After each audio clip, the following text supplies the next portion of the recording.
आज हम लाभ और हानि संबंधित प्रश्नों को देखेंगे।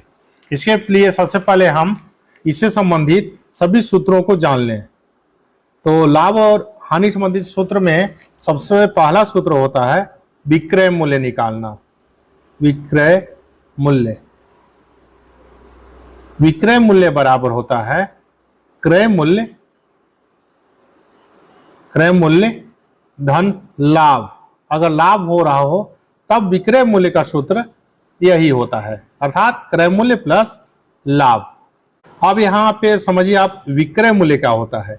जैसे अगर मान लीजिए आप एक बैग लेने कहीं जाते हैं किसी दुकान में और वह दुकानदार आपको वह बैग 500 रुपए में देता है। कितना में देता है? 500 रुपए में। तो यह दुकानदार के लिए हो जाएगा विक्रय मूल्य। लेकिन वह दुकानदार उसे 500 में तो लेके आया नहीं होगा, वह उससे कम या ज्यादा में लेके आया होगा। तो यदि वह दुकानदार होलसेलर से उसको 400 रुपए में खरीद के लाया है और आपको 500 रुपए में बेच रहा है, मतलब उसको लाभ कितना हो रहा है? 100 रुपए। तो इस प्रकार ये जो 100 रुपए है जितना में वह खरीद के लाया है वह उसका क्रय मूल्य कहलाता है। और जितना वह कमा रहा है आपसे बेनिफिट, मतलब वो जितना अपना बेनिफिट ले रहा है वो उसका लाभ होता है, जो कि यहाँ 100 रुपए है। और एक क्रय मूल्य मतलब जितना में वह खरीदा और जितना वो लाभ कमाया, दोनों को जोड़ दिया जाए तो वही उसका विक्रय मूल्य होता है। तो वही वह तय करता है कि वह कितना में आपको सामान देगा। ये कहलाता है विक्रय मूल्य। कब विक्रय मूल्य का सूत्र वाला होगा? जब उसको लाभ हो रहा है। लेकिन कभी कभी क्या होता है कि दुकानदार सामान तो लाता है। मान लीजिए कोई एक अलमारी आप घर के लिए लेने गए और वह दीपावली में बेचने के लिए उसको 8,000 रुपए में लेकर आया। लेकिन किसी कारण से वह बहुत ज्यादा सामान ले लाया हो और उसको बिक्री नहीं हुआ हो, तब क्या करेगा? जब दीपावली कंप्लीट हो जाएगा और उसके बाद बहुत सारे अलमारी बच जाए तो पहले तो वो 10,000 11,000 में बेचा होगा, लेकिन बाद में जब अलमारी बच गई उसके पास बहुत ज्यादा और उसके पास रखने के लिए गोदाम नहीं है तो कम से कम में भी बेचना चाहेगा। तो कभी कभी वह 7,000 में भी आपको दे सकता है। देखिए लाया कि नाम है वो 8,000 में, बेच की नाम रहा है 7,000 में, मतलब उसको नुकसान हो रहा है मतलब हानि हो रहा है। कितना का हानि हो रहा है? 1,000 रुपए। तो 1,000 नुकसान करके भी वो दे रहा है। क्यों? क्योंकि इसके पास रखने का जगह नहीं है या कोई और बहुत सारे परेशानी होंगी। तो उस समय जो सूत्र होगा वह हानि वाला लगेगा। उसके लिए मैं आगे बताऊंगा हानि होने पर विक्रय मूल्य कैसे निकालता है। तो यह कब लागू होगा? जब हानि होगा। तो उसके लिए हम सूत्र लिखते हैं दूसरा, विक्रय मूल्य जब हानि हो तब, तो विक्रय मूल्य बराबर हो जाएगा विक्रय मूल्य बराबर क्रय मूल्य ऋण हानि। अगर उसको हानि हो रहा होगा मतलब वो क्रय मूल्य से कम में सामान बेचेगा। यही जो उदाहरण मैं आपको बताया था कि वह 8,000 का सामान लाता है और वह 1,000 हानि के साथ अर्थात 7,000 में वो सामान बेच दे रहा है। कुछ भी परेशानी हो, इसी विशेष परिस्थिति में ये दुकानदार को झेलना पड़ता है। तो विक्रय मूल्य का सूत्र क्या हो जाएगा? क्रय मूल्य ऋण हानि। कब? जब उसे हानि हो रहा हो, मतलब नुकसान हो रहा होगा, तब वह क्रय मूल्य से भी कम रेट में बेचता है, तब वो कहलाता है विक्रय मूल्य बराबर क्रय मूल्य ऋण हानि। तीसरा सूत्र देखने से पहले अगर मेरे द्वारा बताया हुआ जानकारी आपको लाभदायक लगता है या आपको आसान भाषा में समझ में आ रहा है, मेरे चैनल को सब्सक्राइब कर लें और बेल आइकॉन को दबा लें ताकि आपको नोटिफिकेशन भी मिलता रहे और लाइक भी कर सकते हैं। अगला हमारा है सूत्र लाभ का, कि लाभ का मान कैसे निकालते हैं। लाभ निकालने के लिए हम क्या करते हैं? विक्रय मूल्य जो हमारा है, विक्रय मूल्य, उसमें से क्रय मूल्य को घटा देते हैं। क्रय मूल्य, जैसे एक दुकानदार है, वह एक जींस कितना में लाता है, कितना में आपको लाने से पहले हम देखें कितना में बेचा। आपको 1,200 रुपए में वो बेचता है और लाया है मान लीजिए वो 900 रुपए में। 1,200 में 900 को घटा देंगे मतलब 300 रुपए इसको लाभ होगा। इस प्रकार से लाभ निकालते हैं, मतलब विक्रय मूल्य में क्रय मूल्य को घटा दिया जाए। मैं एक बार फिर से आपको याद दिला दूं, विक्रय मूल्य का मतलब होता है जितना में सामान बेचा जा रहा है। क्रय मूल्य का मतलब होता है वह व्यक्ति कितना में उसको खरीद के लाया है। यदि कम में खरीद के लाया है और ज्यादा में बेचता है तब उसको लाभ होगा, मतलब विक्रय मूल्य से क्रय मूल्य को घटा देंगे। ठीक है, इसी प्रकार हम देखते हैं अगला हानि कब होगा। हानि के लिए क्या हो जाएगा, चौथा सूत्र हानि का है। कई बार जो व्यापारी होते हैं उनको हानि का भी सामना करना पड़ता है। जैसे मैं अभी आपको अलमारी वाला उदाहरण दिया था कि कई बार क्या होता है कि व्यापारी ज्यादा मूल्य में सामान खरीद के ले लाते हैं, लेकिन उसका बिक्री नहीं हो पाता है या कोई और कारण हो जिसके कारण वह कम मूल्य में बेच देते हैं, तब उस समय उसको हानि होता है। तो हानि जब होगा जब उसका खरीदी ज्यादा हो। खरीदी को हम क्या बोलते हैं गणित की भाषा में, क्रय मूल्य। जब उसका क्रय मूल्य ज्यादा हो और विक्रय मूल्य कम हो, विक्रय मूल्य बेचने का मूल्य उसका कम हो जाए, तब उसको हानि होगा। इस हानि के लिए एक उदाहरण हम लेते हैं। मान लीजिए आप एक जूता लेने जाते हैं किसी दुकान में और वह दुकानदार उस जूता को 1200 रुपए में खरीद के लाया है, लेकिन 1200 में लाया है तो कोशिश करेगा कि वो 1400 1500 में आपको दे। लेकिन मान लीजिए वह किसी कारण से, जैसे वो मॉडल पुराना हो गया हो, मान लो वह प्रचलन से बाहर हो गया वो डिजाइन, या मान लीजिए उसको जल्दी से या उसे जल्दी उस सामान को निकालना हो जिसके द्वारा स्टॉक खाली करना हो और नए मॉडल के जूते उसको लाने हो, या उसका कहीं नुकसान हो गया होगा, उसको पैसा की आवश्यकता होगी। ये सब परिस्थिति में कभी कभी वो कम रेट में भी दे देते हैं। तो 1200 में लाया है लेकिन वो हो सकता है कि आपको 1100 रुपए में दे दे। तो ये जो क्रय मूल्य, मतलब वो खरीद के लाया 1200 में, बेच आपको 1100 में, मतलब इसे हानि उठाकर, मतलब उसको नुकसान हो रहा है फिर भी वो बेच रहा है। तो 1200 में 1100 घटा देंगे, कितना आएगा 100 रुपए। तो 100 रुपए उसको हानि हो रही है, मतलब उतना नुकसान उसको हो रहा है फिर भी वो बेच रहा है, ये कहलाता है हानि। अब हम देखें अभी लाभ और हानि। तो अभी तक हम लाभ और हानि के सूत्र देख चुके हैं, लेकिन लाभ और हानि केवल संख्यात्मक जानकारी से काम नहीं चलता है, हमें उसका प्रतिशत भी निकालना होता है। यदि किसी बिजनेसमैन को लाभ होता है तो चाहता है कि लाभ का प्रतिशत कितना हो वो भी निकाले, और यदि हानि होता है तो हानि का प्रतिशत कितना है ये भी निकालना चाहता है, ताकि व्यापार में आगे वह और ज्यादा उस पर शोध कर सके, जानकारी ले सके और उसी प्रकार से वो काम कर सके। तो इसके लिए वो क्या करने निकालता है, अगर लाभ हुआ है तो लाभ का प्रतिशत निकालना चाहता है।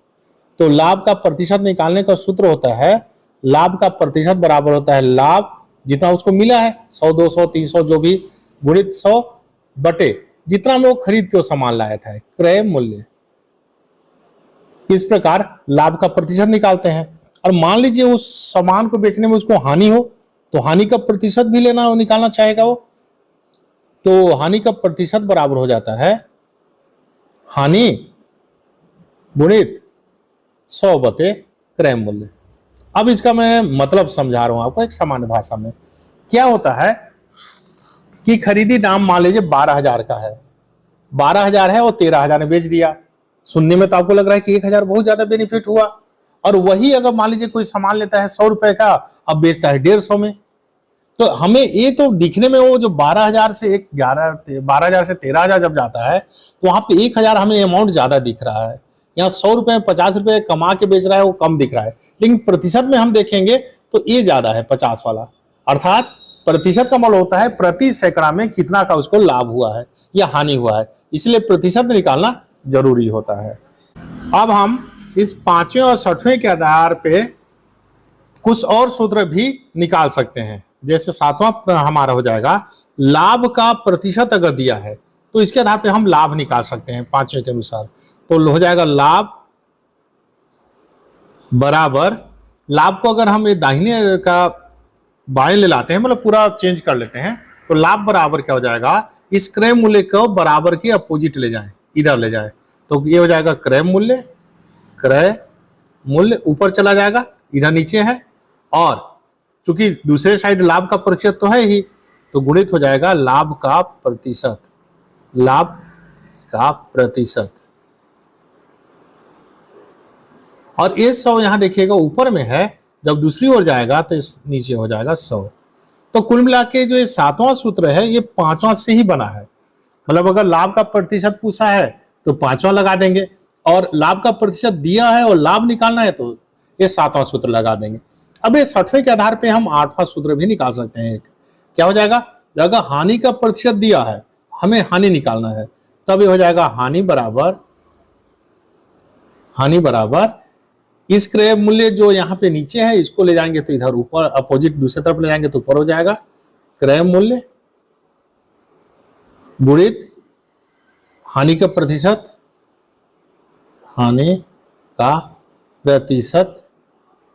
बटे 100। इस 100 को पूरे के नीचे भी लिख सकते हैं या तो केवल गुणा करके 1/100 या तो हानि के प्रतिशत में भी लिख सकते हैं। अब इसके आधार पे हम कुछ प्रश्न देखते हैं। इसी सभी सूत्रों के आधार पे हम प्रश्न आज हल करेंगे। आज का पहला प्रश्न है, किसी कुर्सी का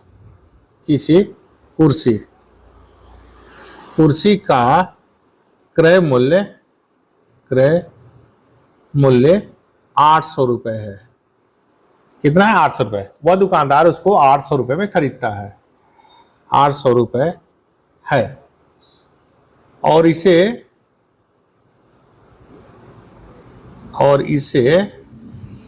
20% लाभ पर बेचा जाता है। तो इस कुर्सी का विक्रय मूल्य क्या होगा,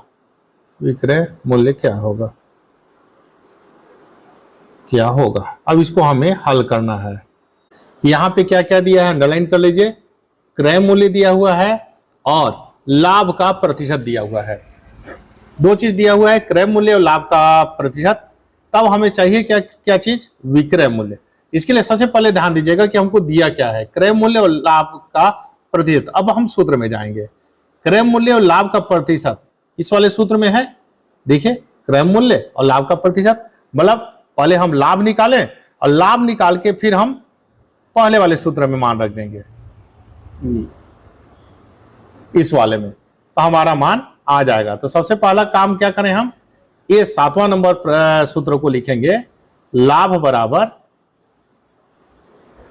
हल करते हैं हम, लाभ बराबर क्रय मूल्य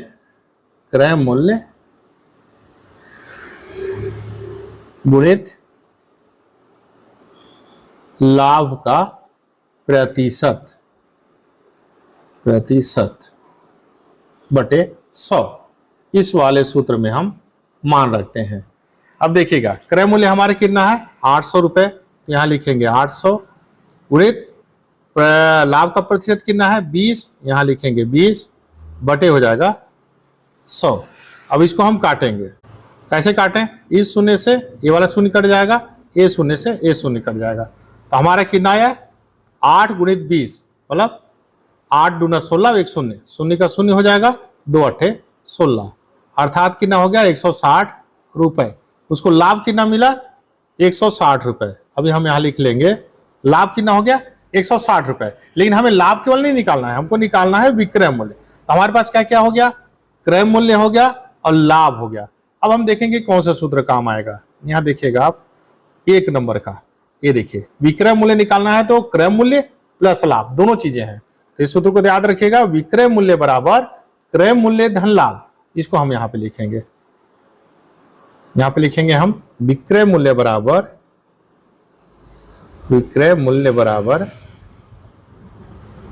क्रय मूल्य धन लाभ। देखिए, अभी सभी चीजें हमारे पास हैं, तो विक्रय मूल्य बराबर क्या हो जाएगा, क्रय मूल्य कितना दिया हुआ है, देखिएगा प्रश्न हम देख लेते हैं, 800 रुपए। तो हम यहाँ पे लिख देंगे क्या, 800 रुपए प्लस लाभ अभी हम निकाले हैं 160 रुपए। देखिए, अब इन दोनों को जोड़ देंगे, इस शून्य से ये शून्य जुड़ जाएगा, शून्य आएगा, इस 6 से ये शून्य जोड़ेंगे, 6 आएगा, 1 से 8 जोड़ेंगे, 9 आएगा, इतना रुपए। तो हमारा उत्तर क्या है, विक्रय मूल्य बराबर, यही हमारा जो आंसर हो जाएगा। अगला प्रश्न हम हानि से संबंधित ले लेते हैं। प्रश्न नंबर 2, एक टेबल का क्रय मूल्य 3000 रुपये है।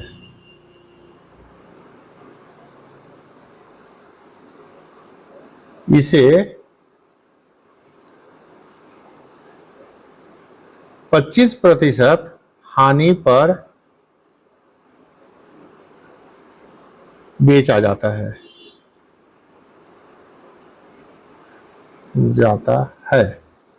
तो इसे कितने में बेचा गया, ये प्रश्न है। अब यहां पे देखिए, उस टेबल का क्रय मूल्य दिया है 3000 रुपए, उसका हानि का प्रतिशत दिया है 25%, और कितने में बेचा जा रहा है, कितने बेचा गया, ये होता है इसका विक्रय मूल्य। लिखा नहीं है लेकिन ये वास्तव में उसका विक्रय मूल्य है, वैसे वो निकालना है, विक्रय मूल्य को निकालना है। यहाँ पे हम फिर वही जाएंगे जो भी मैं बताया था आपको। ये हमें हानि का प्रतिशत दिया है तो कौन सा सूत्र लगेगा हमारा, हानि का प्रतिशत दिया हुआ है तब हमारा लगेगा ये 8वां वाला सूत्र। फिर से एक बार देख लिए रहिए, क्या है, हानि बराबर क्रय मूल्य गुणित हानि का प्रतिशत बटा 100। इसको हम यहां पे लिखेंगे,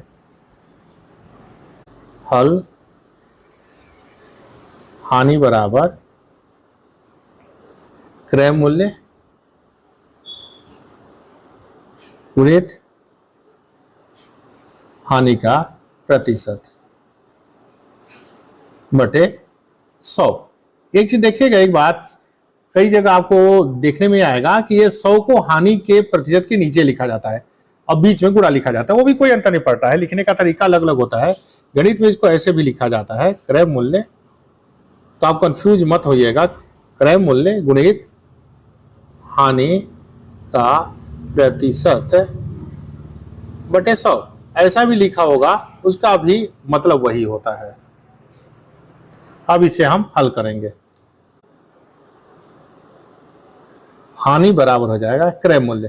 क्रय मूल्य हमारे इसमें कितना है 3000 रुपये, तो हम यहाँ पे लिखेंगे 3000 गुणित हानि का प्रतिशत कितना है 25। अब यहाँ पे हम लिखेंगे 25 बटे 100 जो सूत्र में दिया हुआ है। अब इसको हम काट देंगे, इस जीरो से इस जीरो को काटेंगे, इस जीरो से ये जीरो कट जाएगा। हमारा मान क्या आ गया 30 गुणित 25।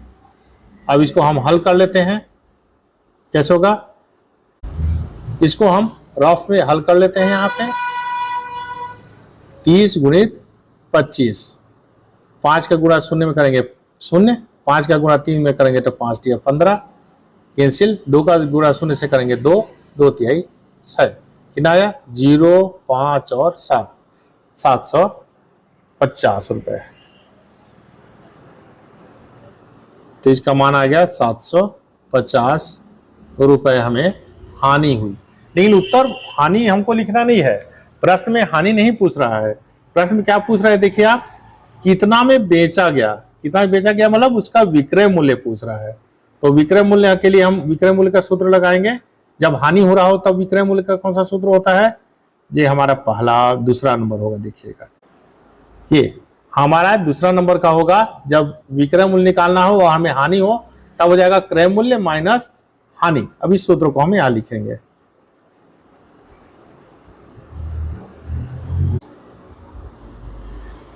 विक्रय मूल्य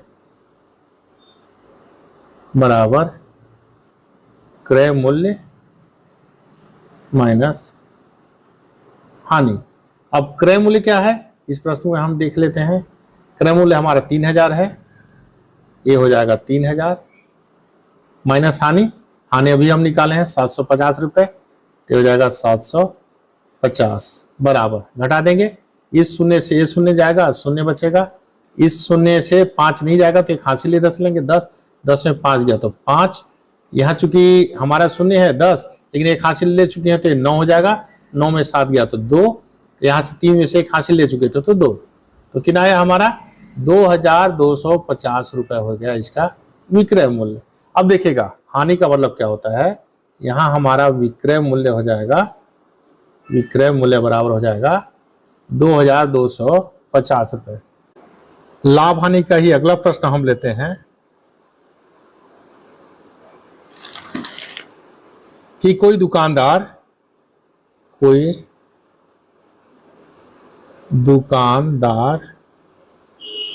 एक टीवी को 20,000 रुपए में खरीदता है, 20,000 रुपए में खरीदता है और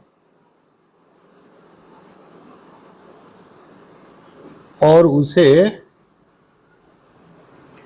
22,000 रुपए में बेचता है, तो लाभ का प्रतिशत बताइए।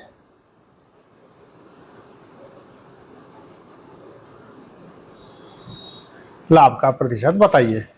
अब ध्यान दीजिएगा, इसमें खरीदा कितना में 20,000 में, मतलब उसका क्रय मूल्य है, और क्या दिया हुआ है, बेचा कितना में 22,000, मतलब विक्रय मूल्य दिया हुआ है। हमें निकालना क्या है, लाभ का प्रतिशत। अब हम अगर इस सूत्र को देखेंगे पहले वाले, तो लाभ का प्रतिशत निकालने के लिए आपको क्या चाहिए, लाभ और क्रय मूल्य, जबकि इसमें लाभ नहीं दिया है, तो हमको सबसे पहले क्या निकालना पड़ेगा, क्रय मूल्य विक्रय मूल्य दिया है और लाभ निकालना है। तो हम किस वाले में जाएं, इस वाले सूत्र में जाएंगे, पहले वाले में, इस वाले में हमें क्या दिया है, विक्रय मूल्य दिया है, क्रय मूल्य दिया है, तो लाभ निकाल सकते हैं। इसको लिखते हैं पहले हम, अब हल करते हैं हम। तो पहला सूत्र हम लिखते हैं, जो पहला वाला था हमारा, विक्रय मूल्य बराबर क्रय मूल्य धन लाभ, इसी से हमें लाभ का सूत्र प्राप्त हो जाएगा। अब हमें लाभ निकालना है, तो लाभ को हम दाहिने तरफ यहीं रहने दें, लाभ। अब बराबर के बाएं तरफ क्या हो जाएगा, विक्रय मूल्य दिया हुआ है, विक्रय मूल्य ऋण क्रय मूल्य, चूंकि इधर धन में है तो इधर आके उल्टा करेंगे तो क्रय मूल्य ऋण का हो जाएगा। क्या हो जाएगा हमारा, या उसके उल्टा, दोनों को अगर उल्टा कर दें तो चिन्ह में परिवर्तन नहीं होता है। तो लाभ बराबर क्या लिख सकते हैं हम, लाभ बराबर विक्रय मूल्य, देखिए लाभ एक तरफ था, दूसरी तरफ क्या है, विक्रय मूल्य ऋण क्रय मूल्य, तो इसको दोनों का दोनों आपस में अदला बदली कर लेते हैं। तो लाभ बराबर विक्रय मूल्य ऋण क्रय मूल्य। अब हमारा लाभ का भी एक सूत्र और प्राप्त हो गया, लाभ बराबर क्या हो जाएगा, विक्रय मूल्य ऋण क्रय मूल्य। इसी के आधार पर सवाल का पहला भाग बनेगा। तो क्या हो जाएगा हमारा, लाभ बराबर विक्रय मूल्य कितना है, 22,000 रुपए, ये हो जाएगा 22,000, ऋण क्रय मूल्य कितना है, जितना में खरीदा था, मतलब 20,000, 22,000 में 20,000 गया तो 2,000 रुपए, इतना हो जाएगा ये लाभ। अब देखिए हमें क्रय मूल्य मालूम है 20,000, लाभ मालूम है 2,000, तब हम लाभ का प्रतिशत निकाल सकते हैं। कैसे निकालेंगे, सूत्र क्रमांक कौन सा लगेगा, 5, लाभ का प्रतिशत बराबर। अब इसे भी हम लिख के और हल करते हैं।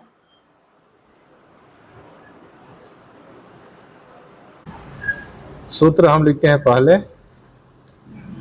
लाभ का प्रतिशत बराबर, हम सूत्र में एक बार जाके फिर से देख लेते हैं, लाभ का प्रतिशत बराबर 5 नंबर क्या है, लाभ गुणित 100 बटे क्रय मूल्य,